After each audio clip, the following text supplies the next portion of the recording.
This is fantastic. You know, wow. This is so nice. You had no notice. I can't believe all these people. You had no notice. They just asked me to pop by. I'm going to be in another part of the state in about 2 hours. And they asked me to pop by, and look at everybody shows up. That's incredible. That's incredible. Beautiful. And I appreciate it. You know, we had a nice flight in, and I said, there won't be any way I can do this. And they said, please, could you just come for a little while, just say a few words? And to have this kind of a turnout is just fantastic. We appreciate it. We appreciate it. And I got here, and I have Miss South Carolina. Where is Miss South Carolina? Come on up here. Come here. So nice. So nice. So she just got back actually from Miss America, and she was top 7. Very impressive.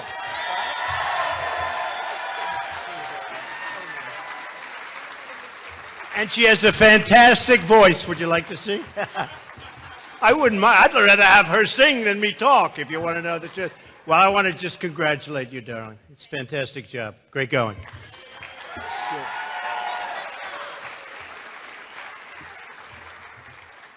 So, we have a lot of things to discuss, a lot of things to talk about, a lot of business, a lot of happenings over the last little while, and some of the cute things, but relatively unimportant, although maybe it is important. And if you want to stand, if everyone, there's some seats if you want, but stand if you want. I don't care. It doesn't matter. Huh? I love you too. I love you too. You know, it's funny.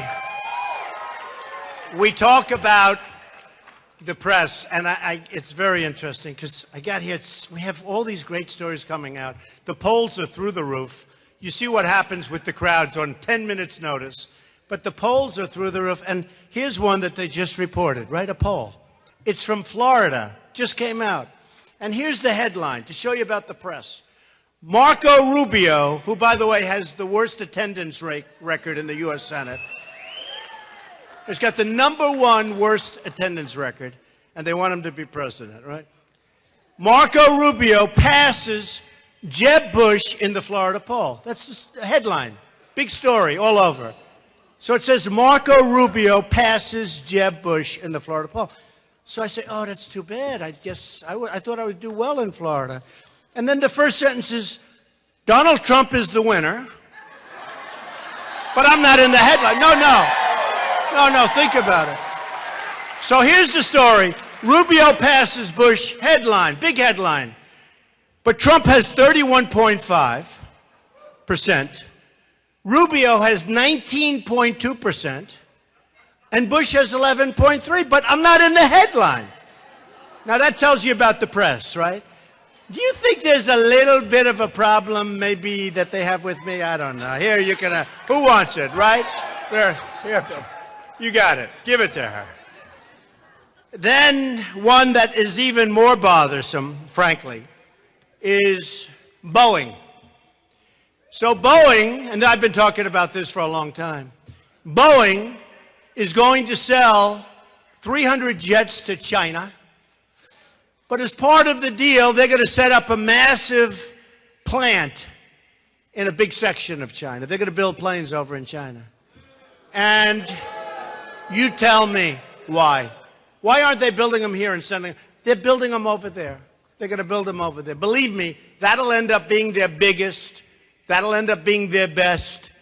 That'll end up taking a tremendous number of jobs away from the United States. And people can say whatever they want, but that's not good stuff. China, I love Japan, I love them all. But we don't have the right people representing us. And you know that, right? Stand up. Will you stand up? What a great job. Come here. What a great job you've done. He got me over here. And you know what? I get a lot of money to make speeches and things. He got me for nothing, meaning he's a tough negotiator. Come here. Thank you, sir. Great job. Thank you, sir. Thank you. Absolutely. Appreciate it. I want him negotiating for us against China. But we have to take it back. We've got to take it back. We've got to get our people in line. We've got to do things that we just haven't done before. We have lost our way as a country. And we need business people. It's time to get business people in there. You know, when you talk about the African American Chamber of Commerce, I mean, you have people that are great business people. And it's one of the reasons you hear so many people said, by the way, from your chamber, in the back room, we were meeting with very smart cookies. They all read The Art of the Deal. And you know what I get out of? Nothing. They don't give me 10%, right? But this group, they've all done great. And they should. Last night I did Colbert. Did anybody see that? So the ratings were phenomenal. It had like a 3.7. It beat The Tonight Show with Jimmy Fallon, which I did last week. We had great ratings that too. And it was a great evening. And following me was the gentleman who's a very nice man, Ernest, who negotiated the pact with Iran. And I wrote, Colbert gave me a book. He said, would you do me a favor? Would you write something, a little note? And I wrote him a note. I said, better luck next time. And he was very nice. I mean, look, they're trying. They're trying very hard. But we got to do better. If we're going to make our country great again, look at all these people. We just have to do better. And so we can talk Iran deal. You've heard me before. Disaster. We can talk military. You've heard me before. We're going to build it up. We're going to make it so strong, nobody's going to be messing with us. Believe me. So strong, so good. We're not going to have to use it. I don't think. You know, a lot of these guys, and I say it, it really is terrible. They ask me, what are you going to do in Syria? What are you going to do? Are you going to attack Russia, start World War III? You know, Syria's, I don't want to start World War III over Syria, believe me. But are you going to start? And, you know, Bush got up, and so did Hillary. And she said, Trump's tone, his tone isn't nice. My tone. We need an energetic, we need people with energy. My tone.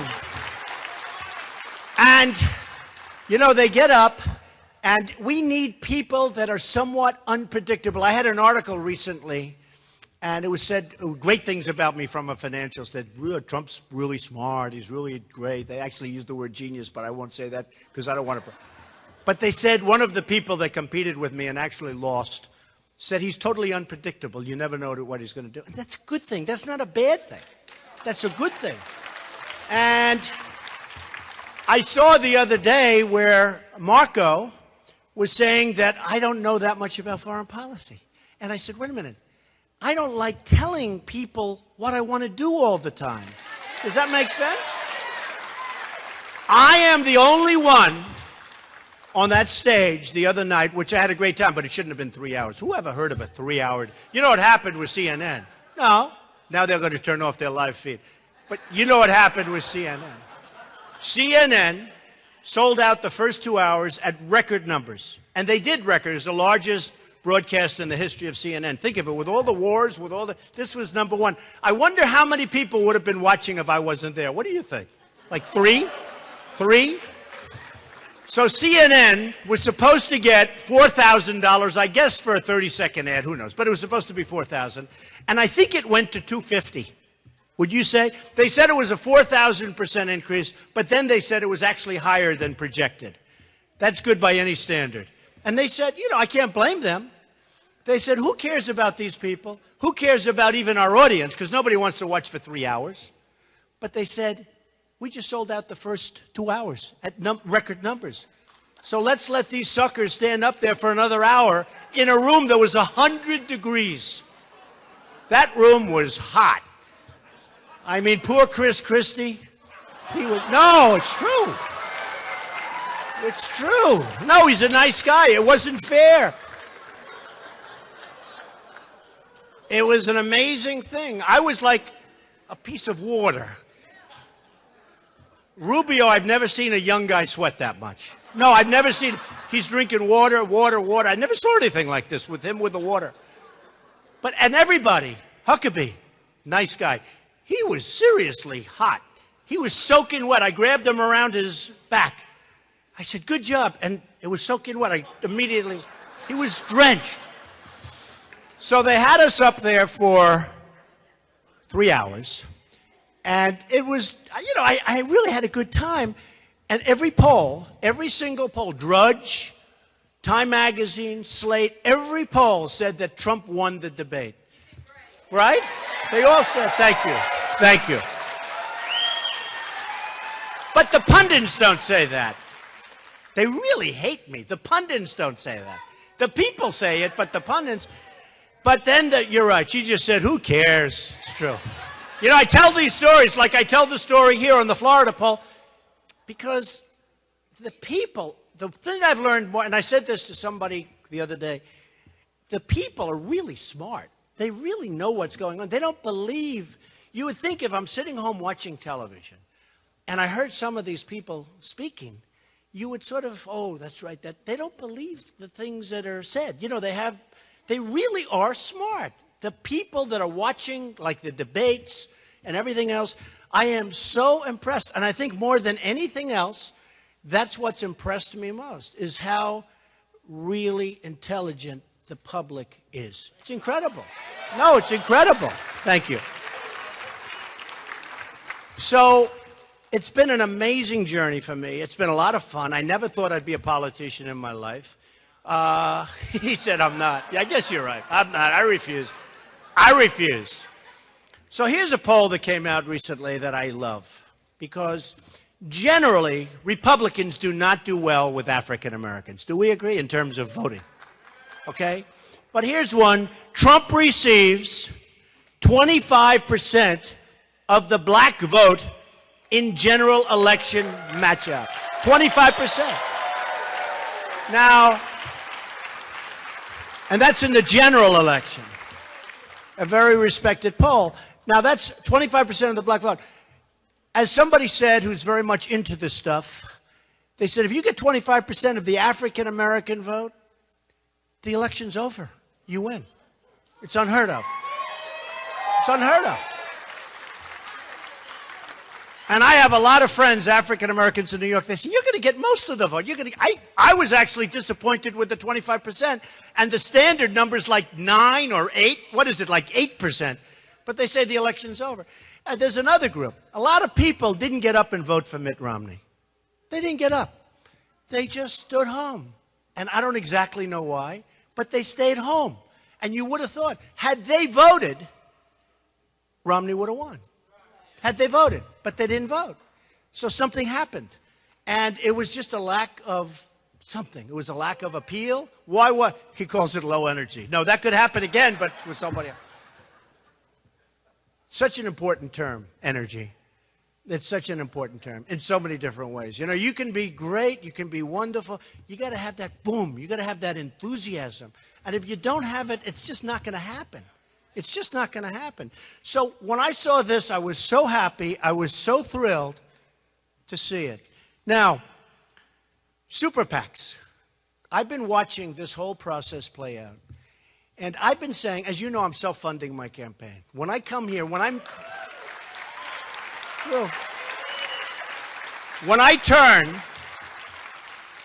turn that big, beautiful plane around, and it costs a lot of money so I can see you guys for a little while. It costs me a lot of money. I'm paying for it. I'm not saying like so many of the other people, like all of the other people, they're all looking for money. I'm not. In fact, I feel sort of stupid. Why aren't I doing it? I'm turning down millions and millions of dollars. I don't want it. Because what happens is when you give millions of dollars, I don't say the word own. In some cases, that's a correct word. But I don't say the word own. But certainly you have a lot of power over the person if he wins or she wins the election. Now, Carly is out there fighting like hell to raise money. No, she's trying to raise money. I don't know. She doesn't want to spend her own money. Maybe she doesn't have so much. I don't know what's going on there. But she wants to raise money. And she's fighting to raise money. And her business career was a disaster. And nobody wants to say it. They say, you can't say that because it's sexist. I say, what's sexist about it? I respect women more than I respect men. Are the men insulted by that, by the way? No. See, they all say no. But I have great respect, admiration, and I cherish women. Hillary Clinton said, you shouldn't cherish women. I said, I do cherish women. I love women. My mother was like the greatest woman I've ever met. The greatest. And Hillary, who's become very shrill, you know the word shrill? She's become shrill. She was saying, oh, what I said about Obama, and yet in 2008, she was the original birther. She's the one that started that whole thing. Hillary is a birther. By the way, don't switch your votes to Hillary, please. But Hillary is the one that started it. Check it out, 2008. And the other day, a guy asked me a question. I didn't give him an answer. I got in trouble because I didn't give him an answer. They said, isn't that terrible? The man's asking me a question. And you know what? If I did, and if I would have fought him, and by the way, it was 100 degrees in that room. We had 4,000 people. It was packed. It was packed. The last thing I wanted to do is get into a big argument with someone. I wanted to get the hell out of there. It was hot. I was soaking. The good thing is you lose a lot of weight doing this, you know, because every room I have, they're so full, and the rooms aren't meant for that many people. So it becomes hotter and hotter. It's like a steam bath. And you lose weight. It's a hell of a way to lose weight, I'll tell you that. Well, the other candidates don't lose any weight. But you know why? Because nobody goes to watch them. It's true. They have no people. No, they have no people in the room. So no, Hillary started it, and then she acted so indignant, like, how dare he? Give me a break. I don't know if she's going to win. She's got horrible numbers. She's coming down like a really, really sick rocket. She's coming down, and we're going to see what happens. I mean, who knows? Who knows? I think she's certainly, I don't think she's going to do well. I notice she only mentions me. When she's speaking, she mentions me, which I think is a great compliment. You know, I think that means, right? What do you think? Yes? But we are going to do something that's special, and we're going to take it back. A couple of little business things because of the fact that it is the chamber. So we have to get rid of Dodd-Frank. You know, you people borrow money. And Dodd-Frank really concentrates business in far fewer hands. I mean, if you look at what the result is, I can tell you that if I want money, or if somebody with a lot of money wants money because we don't want it, you know, that's what happens. In other words, if you don't need money, they want to give you all the money you want at no interest. The lowest interest rates you've ever seen. If you need money, you know what I mean, right? If you need money, you're an African-American entrepreneur. You need money from a bank. You can't get it, right? Is that true? No, it's true. And I've had more friends, and I'm not talking about African-American only. I'm talking about period, people. I know so many people with talent, and they come to me, they want to borrow money. I said, I'm not a bank. And they said, please, I can't get the money from the bank. And yet, the banks are loaded to the gills, and it's not even the bankers. The regulators are absolutely killing the banks. I mean, I have friends that are bankers. They can't breathe. The regulators are running the banks. First of all, they sue the banks every week. I keep saying to the banks, why do you settle those suits? Why do you settle them? When I get sued, I take it take it all the way. You know what happens? If you settle suits, you get sued more. It's true. You know, in the old days, when somebody would fall in front of one of my buildings, I'd have this beautiful sidewalk, perfect. Might even be granite. Beautiful, flat, perfect. A person falls. But they don't even fall on my sidewalk. They fall on another sidewalk, and they carry him over to mine because they figure I have more. It's true. It's true. So what happened in the old days, I used to settle. Oh, somebody broke their leg. Give them $100,000. Like a jerk. And I was getting more and more people falling. I said, how did they fall? The sidewalk's beautiful. The sidewalk's perfect. But we settle cases. Now I don't settle anything. I don't settle. I got sued by a lightweight in New York. This attorney general sued me, a civil case, sued me on a thing called Trump University. Has a 98% approval rating. Has an A from the Better Business Bureau. It was this wonderful little school, not a big deal. I would have given all the money to charity, and that's what I intended to do. I get sued by the Attorney General of New York, who, by the way, the day before he brought the suit, he met with Obama. Now, I know it has nothing to do with that, right? So I get this civil suit, of which I've won most of it, but they wanted to settle so badly. Settle, settle, settle. Then I have a headline, Trump settles. I don't want to settle. I take it out, let it be years and years and years. But think of it, 98% of the students have signed a document saying they love the school. And now this guy brings a lawsuit, and I say, how can I settle when everybody loved it? How can I do that?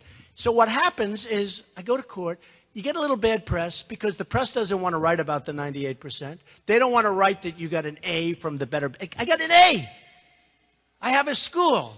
98% of the people really loved it, or at a minimum liked it a lot. And I have an A rating. And now I'm supposed to pay money. And I can't do that psychologically. Does that make sense? When you settle cases, what happens is you're known as a settler.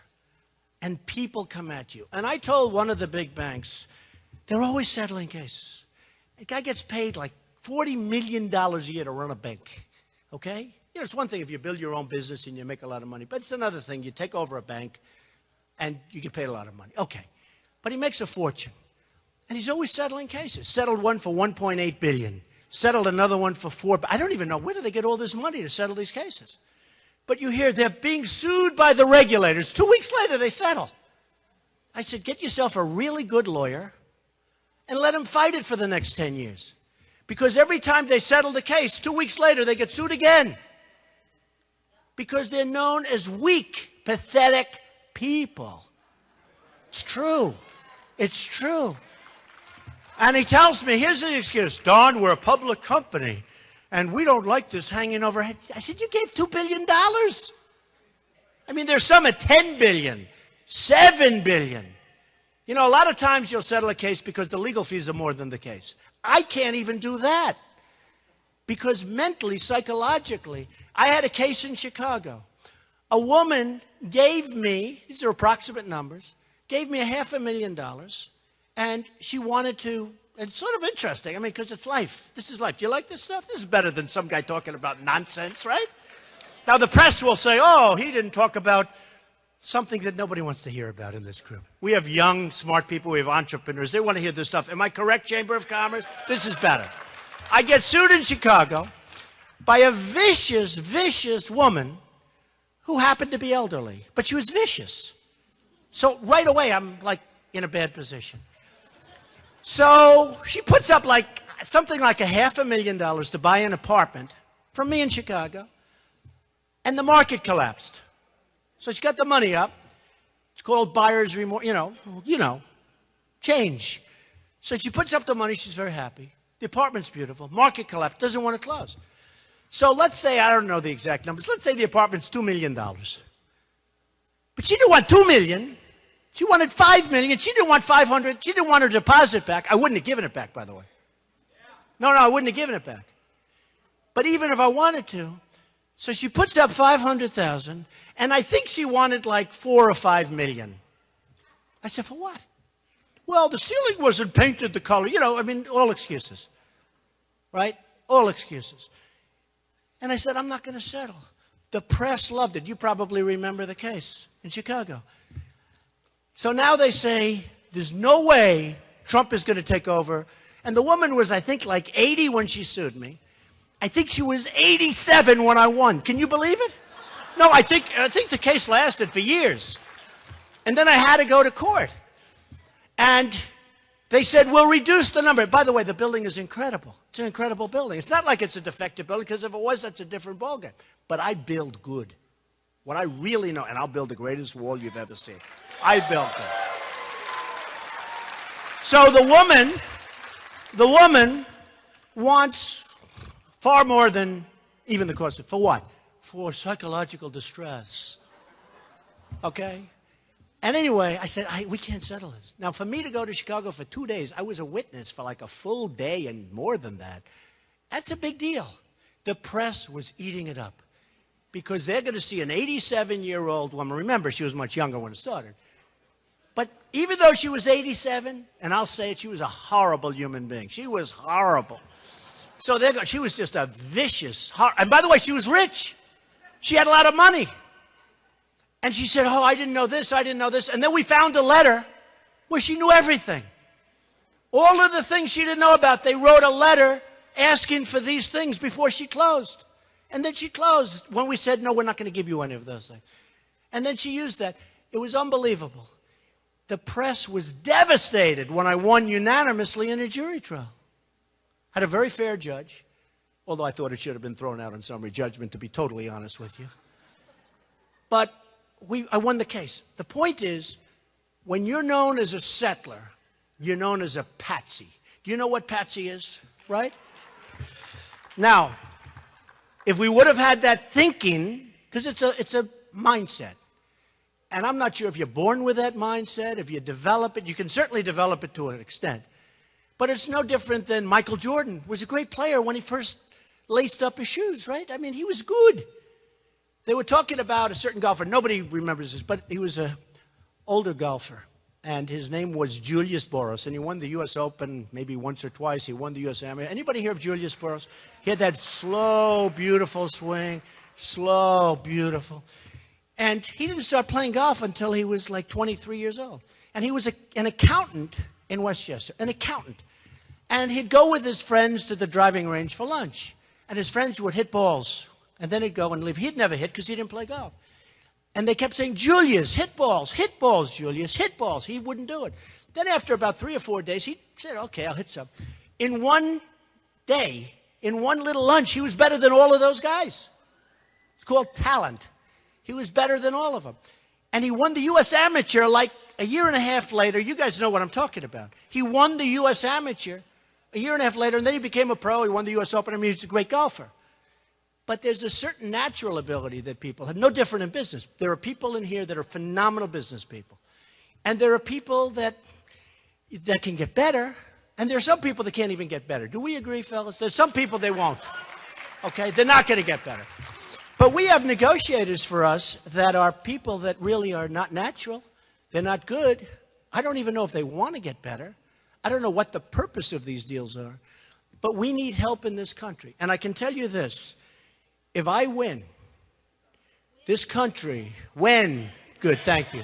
When. This country will be so strong and so rich. We have such potential. We have all the cards. People say, oh, but China, they make this, they have us. You know, we owe China $1.4 trillion. Think of it. You know, we owe 1.9 now trillion.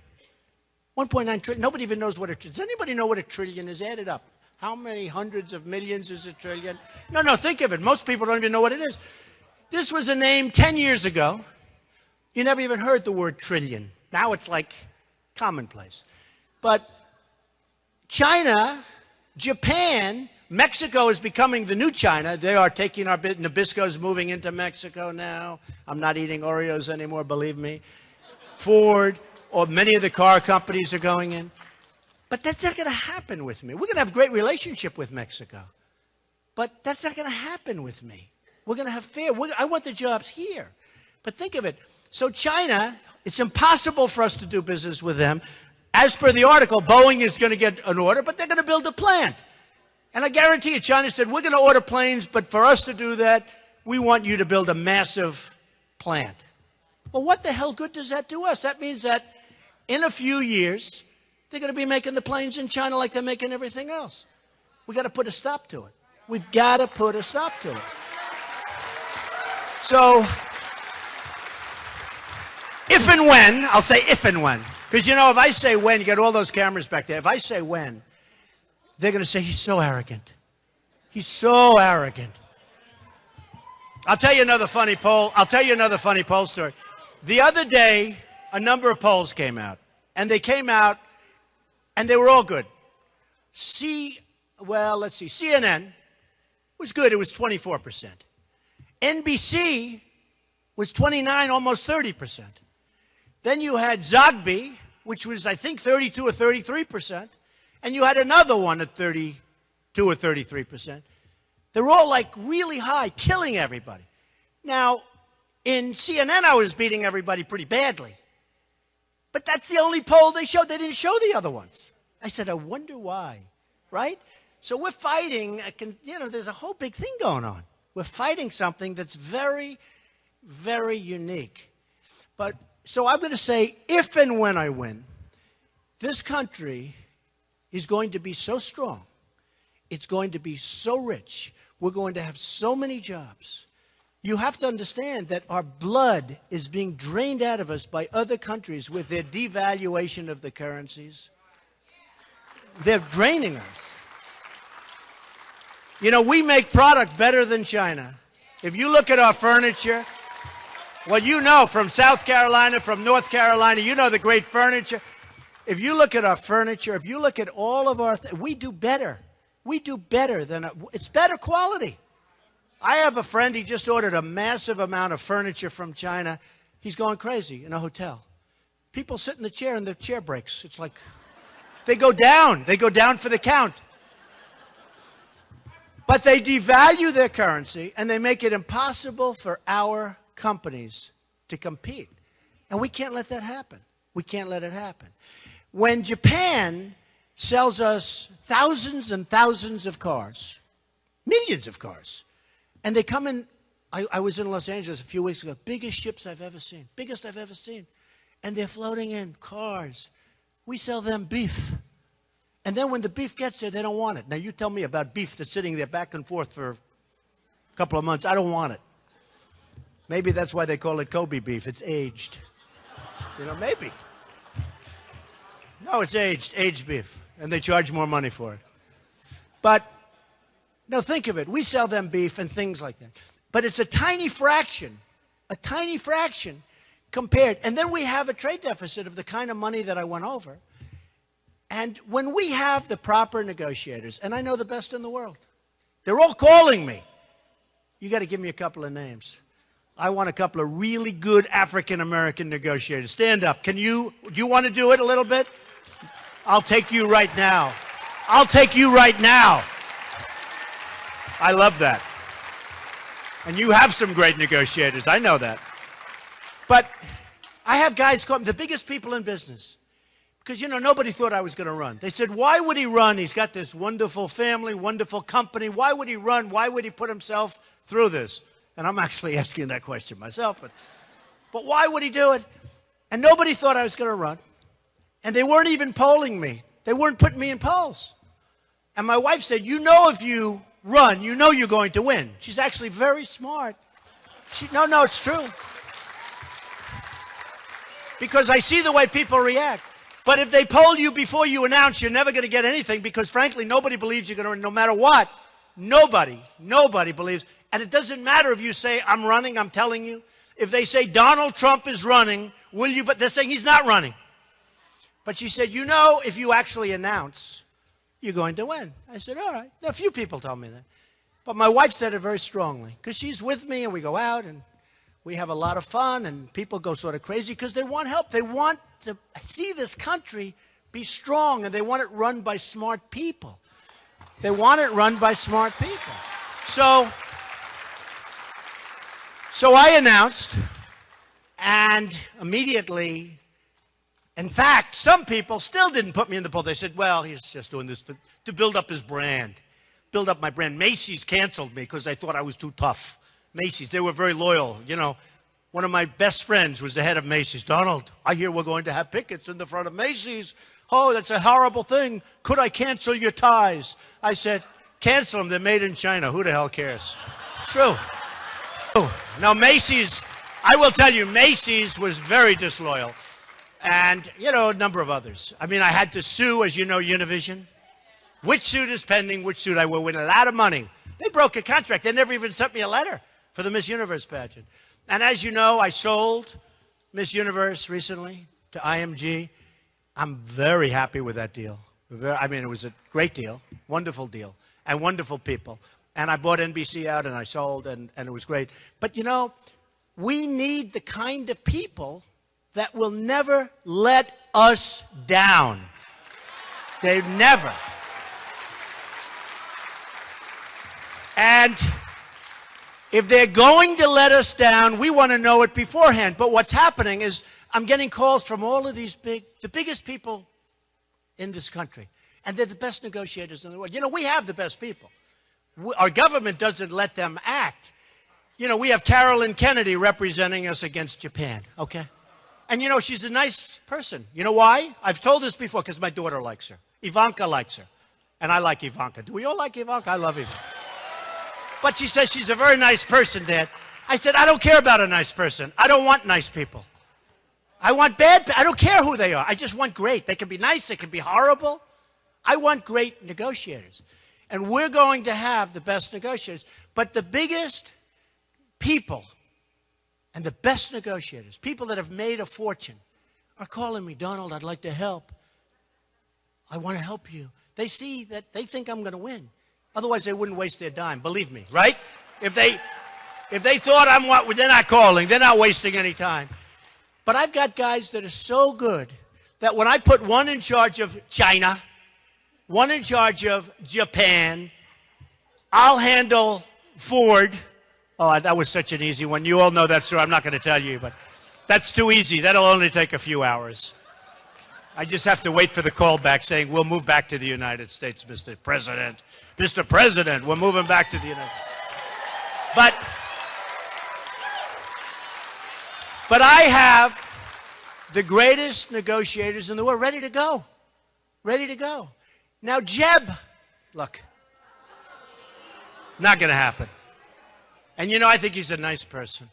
And the other day he got a soundbite because there's a very establishment rooms. You know, I gave some great zingers and the people, in fact, the only one I heard clapping was my son, Eric Trump. You know that? It's true. I gave these great zingers and Jeb does the stuff and the people clap because it's, you know, very establishment in the Reagan. Look, I think Ronald Reagan liked me a lot more than he liked a lot of people. He really did like me. But that was very establishment. So what happens is Jeb, it's not going to happen. It's not his thing. And he's a nice person. Honestly, it's not Hillary's thing. It's not Hillary. It's not Marco Rubio's thing. I mean, Marco Rubio, as an example, he's got no money, zero. Now, I think that's okay. It's fine. Maybe it's good politically to say you owe money because you overborrowed your credit cards. Got nothing. I mean, he's got nothing. Maybe he should, like, practice. You know, he goes to the Senate, and then he wants to say, let's go, I'm going to go over here. I'm going to run against my mentor. And I'll tell you one thing. Jeb was the mentor for Marco Rubio, right? You've heard that. And everybody said, well, Marco will never run because Jeb Bush, who was the governor then, even though I'm killing him here, Jeb Bush was the governor, and Marco will never run because of respect for his mentor. And I figured the same thing because I'm a very loyal person. I wouldn't have done it ever. I think it's very disloyal. So Jeb Bush was his mentor. And I'm saying, well, he's not going to run because, and everybody's saying that. He announced he's going to run because he's overly ambitious, too young, and I have better hair than he does, right? Do we agree? Do I have better hair than he does? And there's an age gap. There's an age gap. But I say that, and this is what bothers me about politicians. So he announces he's going to run. And they go to Jeb. What do you think of Marco Rubio? He's my dear, dear friend. He's wonderful. He's a wonderful person. I'm so happy that he's running. Give me a break. That's called politicians speak. Then they go to Marco. What do you think of Jeb Bush? Oh, he's great. He's brought me along. He's one. They hate each other, but they can't say it. They hate each other. It really does bother me when I see them and I see Jeb, and maybe that's what you want, and maybe that's the kind of people that are going to get elected, to be honest. Maybe they don't want a straight talker. Maybe they don't. No, maybe they don't. But I am so tired of this politically correct crap.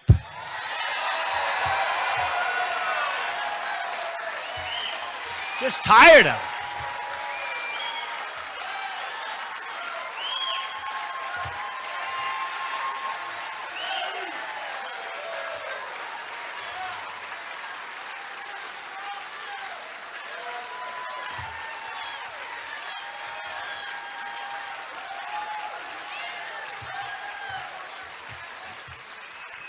So